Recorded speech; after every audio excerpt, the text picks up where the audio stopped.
कक्षा 10 सामाजिक विज्ञान इकाई 4 अर्थशास्त्र।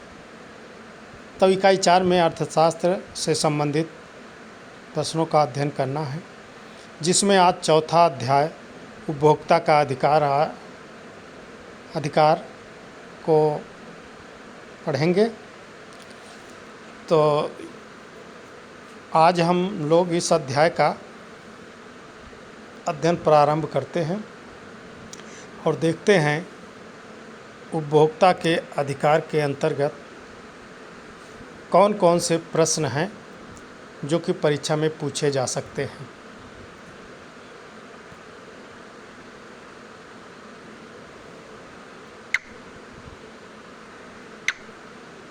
अब देखिए, भारत में उपभोक्ता आंदोलन का उदय कब हुआ? तो भारत में उपभोक्ता आंदोलन का उदय 1960 के दशक में हुआ। उपभोक्ता सुरक्षा अधिनियम कब पारित किया गया? तो उपभोक्ता सुरक्षा अधिनियम 1986 में पारित किया गया। उपभोक्ता से क्या अभिप्राय है? तो वह व्यक्ति जो किसी वस्तु या पदार्थ का बाजार से क्रय करता है और उसका उपभोग करता है, उपभोक्ता कहलाता है। कोपरा का पूरा नाम क्या है? कोपरा उपभोक्ता संरक्षण अधिनियम।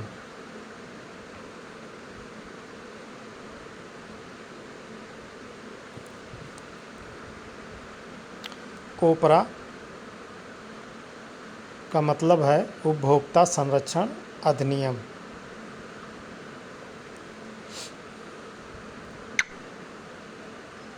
सूचना का अधिकार से क्या तात्पर्य है? तो सूचना का अधिकार वह कानून है जिसके तहत देश के नागरिकों को सरकारों के निर्णयों व कार्यकलापों की सूचना पाने का अधिकार है। ISI एग मार्क क्या है? आपने देखा होगा ISI करके एक मार्क होता है, वही ISI एग मार्क वह चिन्ह है जो खाद्य पदार्थों तथा अन्य उत्पादों की विश्वसनीयता और गुणवत्ता को सुनिश्चित करता है। तो लोग कहते ना ISI मार्का दीजिए, तो इसका मतलब है कि वो उसकी गुणवत्ता ठीक है जिस पे ये मार्क लगा होता है। उपभोक्ता जो भी वस्तु या सेवा खरीदना चाहता है उसके संबंध में वह पूरी जानकारी प्राप्त कर सकता है। यह उपभोक्ता का कौन सा अधिकार है? तो ये उपभोक्ता का सूचना पाने का अधिकार है। उपभोक्ता की जागरूकता से आप क्या समझते हैं? तो उपभोक्ता को उसके अधिकारों एवं कर्तव्यों से अवगत कराना ही उपभोक्ता जागरूकता है। उपभोक्ता के कोई दो अधिकारों का नाम बताइए। तो एक है सूचना पाने का अधिकार, दूसरा है सुरक्षा का अधिकार। RTI का पूरा नाम क्या है? राइट टू इन्फॉर्मेशन, यानी सूचना का अधिकार। RTI का मतलब सूचना का अधिकार, राइट टू इन्फॉर्मेशन। अगला, उपभोक्ता के शोषण का कोई एक उदाहरण दीजिए। उपभोक्ता को मिलावट वस्तुएं देना उपभोक्ता का शोषण हो सकता है। भारत में उपभोक्ता को जागरूक बनाने हेतु चलाए जा रहे एक कार्यक्रम का नाम बताइए। तो ये आपने सुना ही होगा, जागो ग्राहक जागो। इस पे कार्यक्रम बनाते हैं कि ग्राहकों को या उपभोक्ता को किस तरह ठगा जाता है और उससे कैसे बचा जा सकता है, इसके बारे में जो कार्यक्रम चलाया जाता है उसका नाम दिया गया है जागो ग्राहक जागो। भारत में सरकार को सूचना पाने का अधिकार RTI कब लागू हुआ? तो ये 2005 में लागू हुआ था।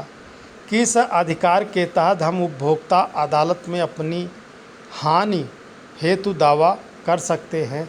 क्षतिपूर्ति निवारण के अधिकार से हम उपभोक्ता अदालत में दावा कर सकते हैं।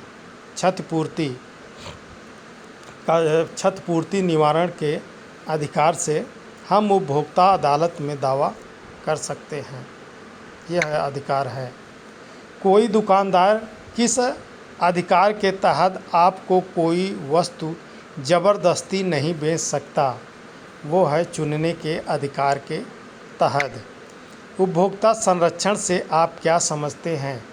तो उपभोक्ता को उत्पादक, विक्रेता तथा दुकानदारों के शोषण से बचाना ही उपभोक्ता संरक्षण है। ऐसे कोई 2 तरीके बताइए जिसमें प्रायः दुकानदार उपभोक्ता का शोषण करते हैं। तो ये है नंबर 1, दुकानदारों द्वारा उपभोक्ताओं से अधिक कीमत वसूल करना। नंबर 2, उपभोक्ताओं को कम वजन देना या घटिया वस्तु दे देना। ये उपभोक्ता का शोषण है। किसी वस्तु की निर्माण एवं समाप्ति की तिथि जानना किस अधिकार के अंतर्गत आता है? ये सूचना पाने के अधिकार के अंतर्गत आता है। बिजली के पंखे में करंट से दुर्घटना होना किस अधिकार के अंतर्गत आता है? वो सुरक्षा के अधिकार के अंतर्गत आता है। कोपरा के अंतर्गत उपभोक्ता विवादों के निपटारे के लिए क्या स्थापित किया गया था? उसमें जो है जिला मंच बनाए गए थे, राज्य मंच बनाए गए थे और राष्ट्रीय मंच बनाया गया था उपभोक्ता के विवादों के निपटारा के लिए।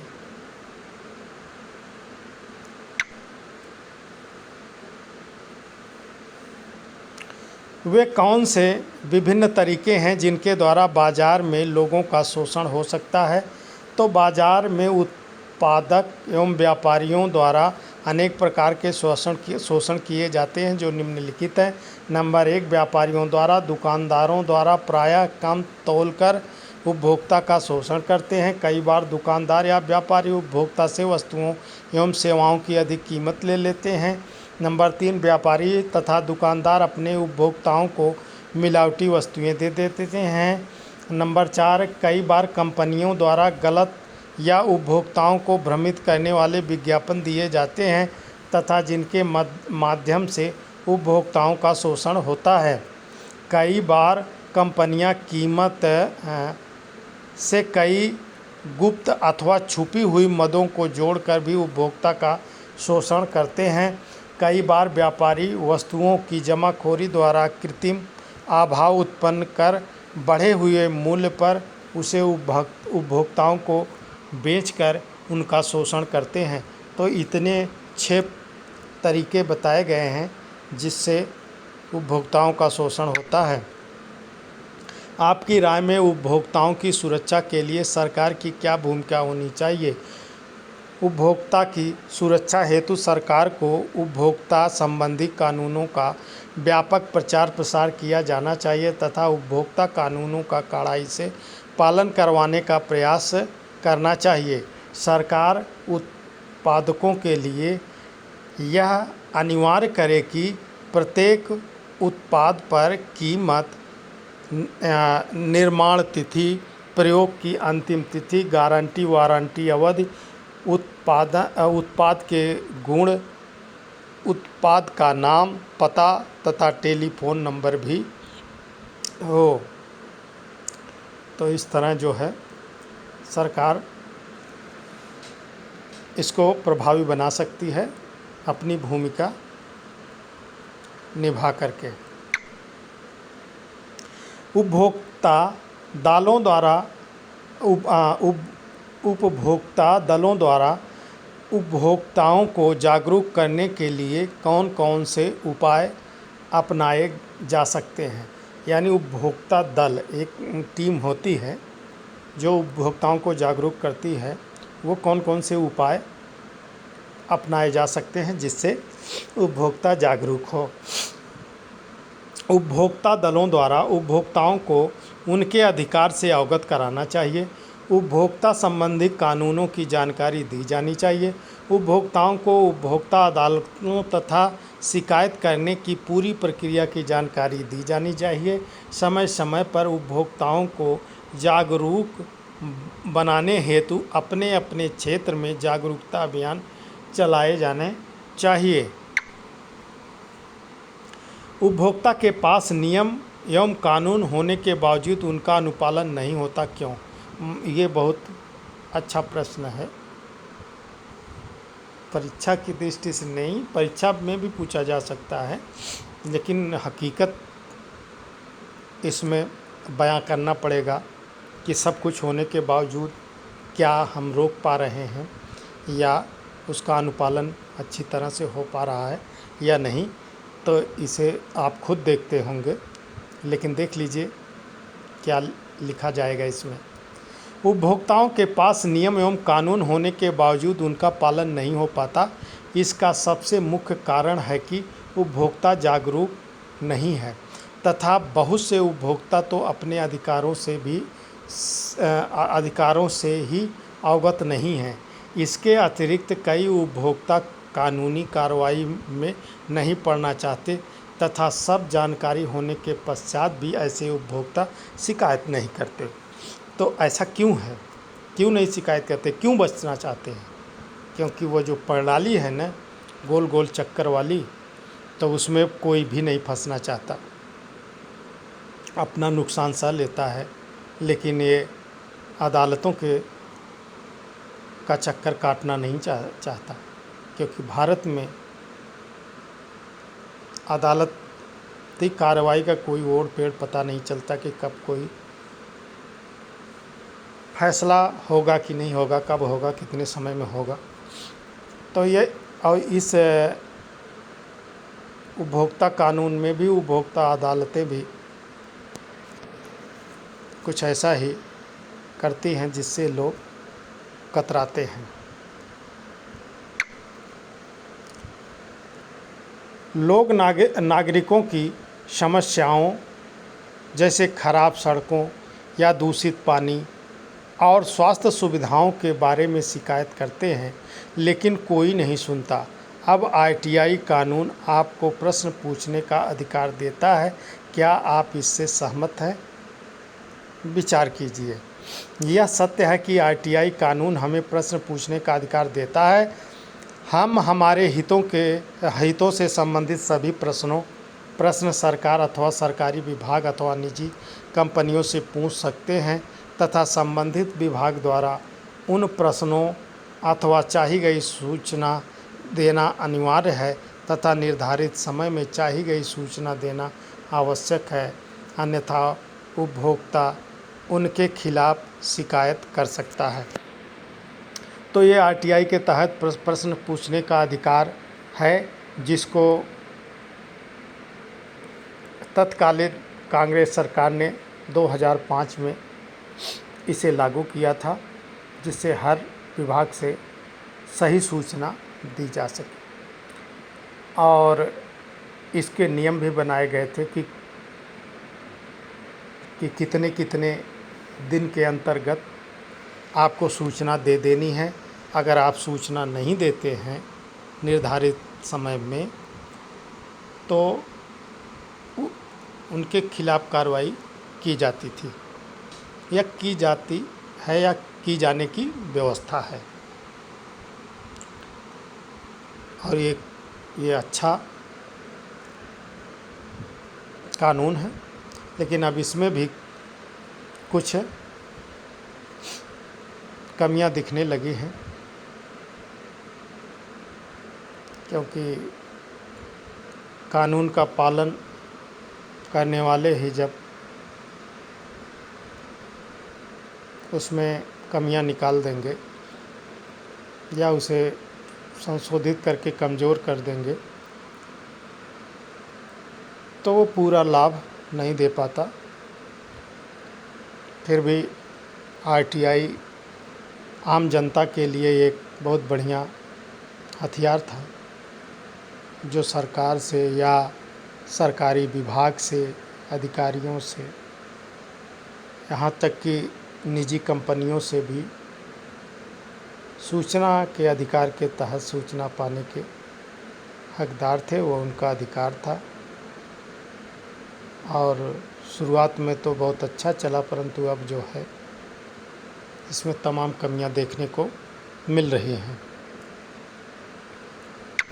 अगला प्रश्न है, उपभोक्ताओं की सुरक्षा सुनिश्चित करने के लिए नियमों और उपनियमों की आवश्यकता है। दो तर्क देकर इस कथन की पुष्टि कीजिए। बाजार में उपभोक्ताओं, श्रमिकों आदि को संरक्षण प्रदान करने के लिए विभिन्न नियम और विनियम बनाने की आवश्यकता होती है, क्योंकि प्रायः देखा जाता है कि विभिन्न नियोक्ता एवं उत्पादकों द्वारा श्रमिकों का शोषण किया जाता है। विक्रेताओं द्वारा, दुकानदारों द्वारा उपभोक्ताओं का शोषण किया जाता है। नंबर 2, अधिकतर बड़ी कंपनियां बाजार की क्रियाओं का उल्लंघन करती हैं। उदाहरण के लिए, एक कंपनी ने दावा किया कि उसका डिब्बा बंद दूध का पाउडर माता के दूध से बेहतर है। यह सफ़ेद झूठ है। अतः ऐसे विज्ञापनों से उपभोक्ता को बचाने के लिए नियम एवं विनियम बहुत ही आवश्यक हैं। अगला देखिए, भारत में उपभोक्ता आंदोलन की शुरुआत किन कारणों से हुई, स्पष्ट कीजिए। भारत में उपभोक्ता आंदोलन के प्रारंभ होने के कारण। नंबर 1, भारत में उपभोक्ता आंदोलन की शुरुआत उपभोक्ताओं के असंतोष के कारण हुई, क्योंकि विक्रेता कई प्रकार के अनुचित व्यावसायिक व्यवहार करते थे। बाजार में उपभोक्ताओं का शोषण से बचने के लिए कोई कानूनी व्यवस्था उपलब्ध नहीं थी। भारत में सामाजिक बल के रूप में उपभोक्ता आंदोलन का जन्म अनैतिक एवं अनुचित व्यावसायिक कार्यों से उपभोक्ताओं के हितों की रक्षा करने और प्रोत्साहित करने की आवश्यकता के साथ हुआ। यानी भारत के सामाजिक बल के रूप में उपभोक्ता आंदोलन का जन्म हुआ। अनैतिक और अनुचित व्यावसायिक कार्यों से उपभोक्ताओं के हितों की रक्षा करने और प्रोत्साहित करने की आवश्यकता के साथ हुआ। नंबर 4, भारत में अत्यधिक खाद्य कमी, जमाखोरी, काला बाजारी, खाद्य पदार्थों एवं खाद्य तेलों में मिलावट की वजह से 1960 के दशक में व्यवस्थित रूप से उपभोक्ता आंदोलन का उदय हुआ। उपभोक्ता आंदोलन का विकास। नंबर 1, 1970 के दशक तक उपभोक्ता संस्थाएं बृहद स्तर पर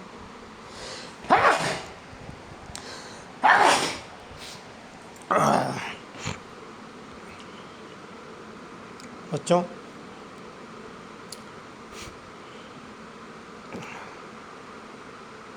तो हमने देखा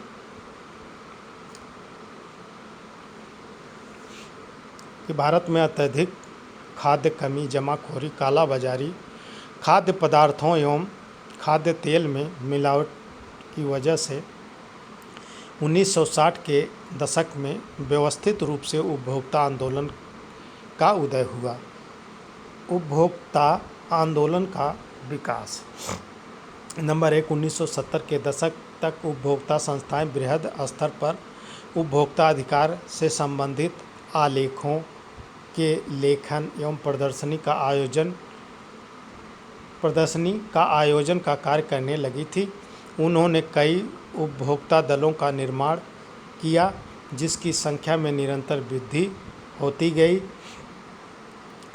नंबर 2, उपभोक्ता आंदोलन के फलस्वरूप सरकार ने 1986 में उपभोक्ताओं के संरक्षण हेतु सबसे महत्वपूर्ण उपभोक्ता सुरक्षा अधिनियम 1986 कानून बनाया, जो कोपरा नाम से विख्यात है।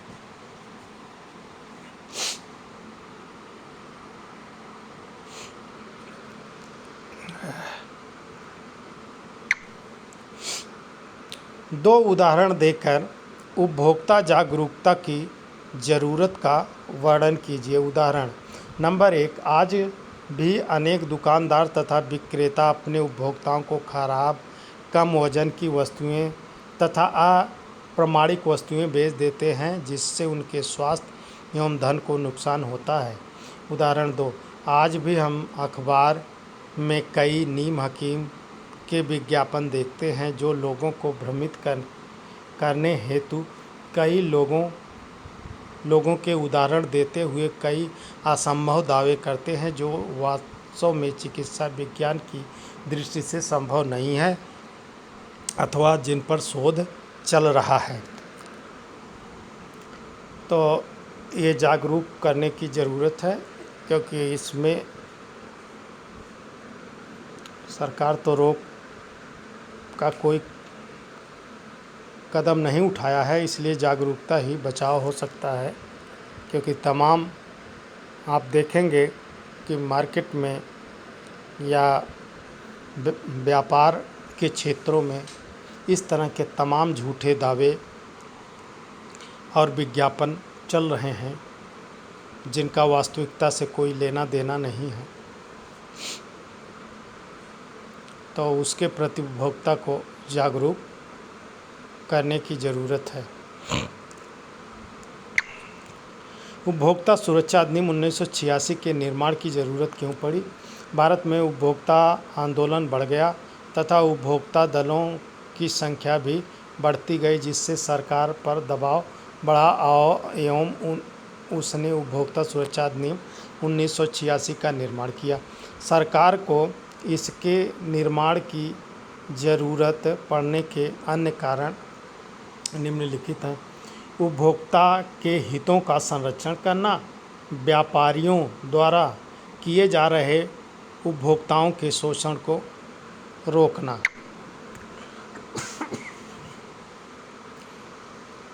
अपने क्षेत्र के बाजार में जाने पर उपभोक्ता के रूप में अपने कुछ कर्तव्यों का वर्णन करें। तो उपभोक्ता को शोषण से बचने हेतु निम्नलिखित कर्तव्यों का पालन करना चाहिए। नंबर 1, उपभोक्ताओं को प्रायः अधिकृत दुकान से ही सामान खरीदना चाहिए। विक्रेता से वस्तु या सेवा की पूरी जानकारी लेनी चाहिए तथा इससे संबंधित सभी शर्तों को ध्यान से पढ़ना चाहिए। नंबर 3, वस्तु अथवा सेवा की कीमत, उत्पादन तिथि, समाप्ति तिथि, कंपनी, ट्रेडमार्क आदि की पूरी जानकारी ले लेनी चाहिए। विक्रेता से विज्ञापन संबंधी सभी जानकारियां ले लेनी चाहिए तथा विज्ञापन शर्तों को भी ध्यान से जान लेना चाहिए। वस्तु खरीदने पर वस्तु की अच्छी तरह से जांच कर लेनी चाहिए। वस्तु या सेवा की गारंटी अथवा वारंटी की पूरी जानकारी ले लेनी चाहिए। विक्रेता से बिल अवश्य ले लेना चाहिए। भारत में उपभोक्ताओं को समर्थ बनाने के लिए भारत द्वारा किन कानूनी मापदंडों को लागू करना चाहिए? यानी भारत में उपभोक्ताओं को समर्थ बनाने के लिए भारत द्वारा किन कानूनी मापदंडों को लागू करना चाहिए? तो भारत में उपभोक्ता संरक्षण हेतु सरकार ने कई अधिनियम बनाए हैं, जिनसे सही रूप से क्रियान्वयन किया जाना चाहिए। सरकार द्वारा उत्पादों और कारखानों संबंधी भी कई कानून बनाए हैं, जिनका पालन किया जाना चाहिए। तो कहने का मतलब जो भी कानून है उसका सही से पालन हो, तो इससे उपभोक्ताओं को सामर्थ्य बनाया जा सकता है और उनका संरक्षण किया जा सकता है। उपभोक्ता के अधिकारों का वर्णन कीजिए। उपभोक्ता के प्रमुख अधिकार निम्नलिखित है। नंबर 1, सुरक्षा का अधिकार। कुछ वस्तुएं गंभीर आघात पहुंचा सकती हैं। ये वस्तुएं प्रेशर कुकर, गैस सिलेंडर, विद्युत की वस्तुएं आदि हैं। यदि इन वस्तुओं में कोई भी निर्माण की खराबी पाई जाती है तो उपभोक्ता के पास इन घातक खतरों के विरुद्ध संरक्षण के अधिकार प्राप्त हैं। नंबर 2, सूचना पाने का अधिकार। एक उपभोक्ता के पास उत्पादन की किस्म, मात्रा तथा उसकी कीमत संबंधी जानकारी होने का अधिकार है। नंबर 3, चुनाव का अधिकार। उपभोक्ता के पास दूसरे उपलब्ध वैकल्पिक उत्पादों में से अपनी पसंद का उत्पाद चुनने का अधिकार है। उपभोक्ता को चुनाव करने का एक अवसर दिया जाना चाहिए। यह अधिनियम चुनाव करने का अधिकार प्रदान करता है। नंबर 4, क्षतिपूर्ति निवारण का अधिकार। प्रत्येक उपभोक्ता को सुने जाने का अधिकार प्रदान किया जाना चाहिए। उसे यह विश्वास दिलाना चाहिए कि उत्पाद और सेवाओं से संबंधित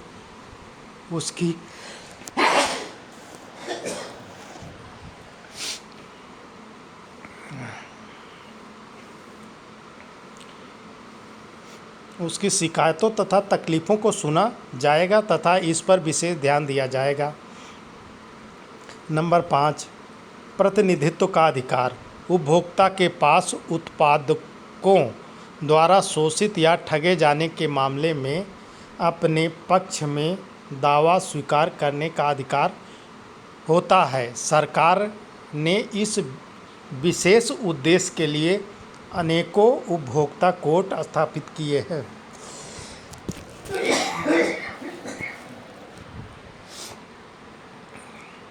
नंबर 6, उपभोक्ता अधिकार। उपभोक्ता शिक्षा का अधिकार। उपभोक्ता को वस्तुओं, सेवाओं एवं उनके प्रयोग की विधि आदि के संबंध में जानकारी प्राप्त करने का अधिकार है। उपभोक्ता अपनी एकजुटता का प्रदर्शन कैसे कर सकता है? उपभोक्ता अपनी एकजुटता का प्रदर्शन कई प्रकार से कर सकता है। वे किसी उपभोक्ता संगठन या दल का निर्माण करके अपने अधिकारों के लिए लड़ सकते हैं तथा अन्य उपभोक्ताओं को भी जागरूक बना सकते हैं। उपभोक्ता किसी उत्पाद या कंपनी के खिलाफ भी एकजुट होकर के प्रदर्शन कर सकते हैं। उपभोक्ता पहले से चल रहे उपभोक्ता संगठनों से भी जुड़ सकते हैं। उपभोक्ता सुरक्षा अधिनियम के तहत स्थापित त्रिस्तरीय न्यायिक तंत्र को स्पष्ट कीजिए। उपभोक्ता सुरक्षा अधिनियम के तहत उपभोक्ता विवादों के निपटारा के लिए जिला, राज्य और राष्ट्रीय स्तर पर एक त्रिस्तरीय न्यायिक तंत्र स्थापित किया गया है। जिले स्तर पर न्यायालय 20 लाख तक के दावों से संबंधित मुकदमों पर विचार करता है।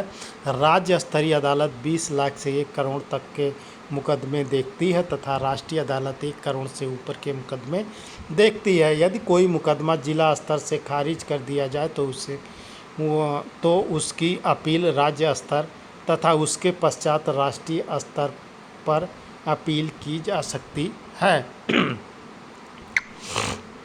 बाजार में उपभोक्ता का शोषण मुख्यतः 3 प्रकार से होता है। इस कथन का समर्थन कीजिए। बाजार में उपभोक्ता शोषण के प्रकार। नंबर 1, वस्तुओं और सेवाओं की आपूर्ति हेतु आपूर्ति होने पर उत्पादक व विक्रेता जमाखोरी, चोरबाजारी, भ्रष्टाचार व अधिक लाभ कमाने के लालच में उपभोक्ताओं का शोषण करने लगते हैं। नंबर 2, बाजार में पूर्ण प्रतियोगिता की स्थिति होने पर विक्रेता उत्पादों का अधिक मूल्य वसूलने में सफल हो जाते हैं। नंबर 3, उपभोक्ताओं को उत्पादों की किस्म, भिन्नता व मूल्यों के बारे में पर्याप्त सूचनाएं उपलब्ध नहीं होती हैं, अतः वे आसानी से उत्पादकों और विक्रेताओं के शोषण का शिकार हो जाते हैं। उपभोक्ता को जागरूक बनाने के कोई 4 सुझाव दीजिए। उपभोक्ताओं को जागरूक बनाने के लिए अखबार एवं टीवी पर विज्ञापन देकर उन्हें उनके अधिकारों से अवगत कराना चाहिए। नंबर 2, उपभोक्ताओं को उपभोक्ता संगठनों के माध्यम से जागरूक बनाने के प्रयास करने चाहिए। उपभोक्ताओं को उपभोक्ता सुरक्षा अधिनियम 1986 तथा अन्य अधिनियमों की जानकारी दी जानी चाहिए। नंबर 5, उपभोक्ताओं को विज्ञापनों के माध्यम से उपभोक्ता अदालतों एवं शिकायत करने की प्रक्रिया से अवगत कराना चाहिए।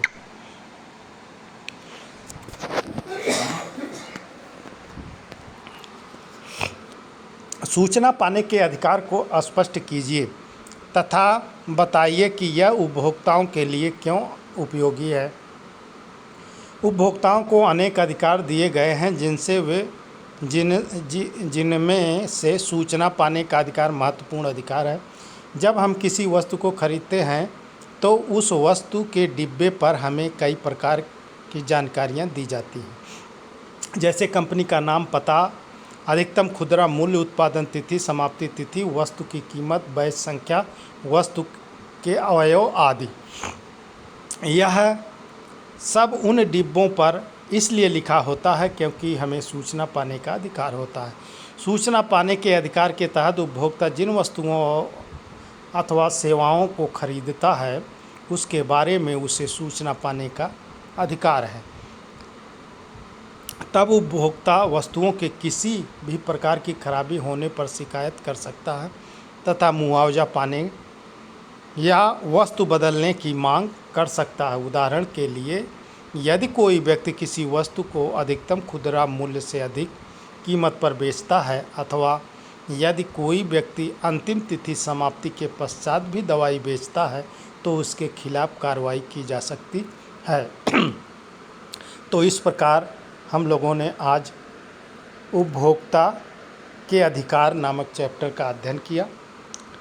अगले टर्न पर अगला वीडियो आपके सामने प्रस्तुत होगा।